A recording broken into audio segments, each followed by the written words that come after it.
մեր դիմությունը բանը զգալիորեն կառավարվում է դրսից, այո։ Մեկ հիմնավորում կբերեք, որ կառավարվում է դրսից։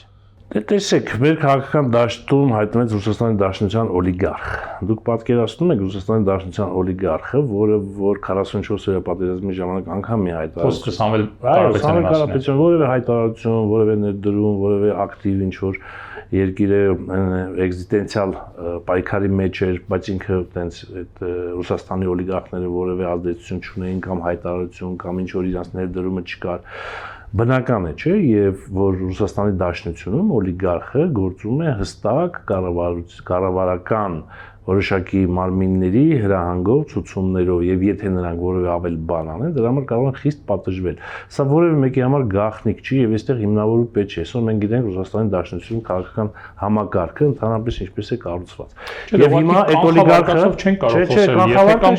չէ, սա եթե կան նման տվյալներ, դա պետք է լինի քրեական գործի մեջ, բայց քրեական գործի մեջ նման տվյալներ չկան, եւ որքան ես գիտեմ։ Հիմա այն ինչ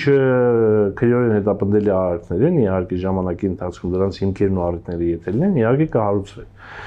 Հիմա տեսեք, այս մարդիկ հայտնվում են քաղաքական դաշտում Հայաստանի Հանրապետությունում, իմիջ ձեր կարծիքով ձեզ թվում է տենց Ռուսաստանը լոյալ որևէ կերպ չի խառնում այս մարդկանց գործունեությանը Հայաստանում, հա։ Այն դեպքում, որ այդ մարդիկ մի կարճ ժամանակ առաջ ասել են, որ իրենք երբևէ քաղաքականության մեջ նպատակ չունեն խառնվելու, իրենք քաղաքականություն չեն ընդունում, իրենք ստեղծագործ արարող, ստեղծող մարդիկ են եւ քաղաքականությունը իրենցը չէ, բայց պարզ չի, որ այդ մարդկանց ասել են որ դու պետք է գնաս Հայաստան, զբաղվես քաղաքականությամբ եւ փորձես վերցնել իշխանությունը։ Սա շատ բարձր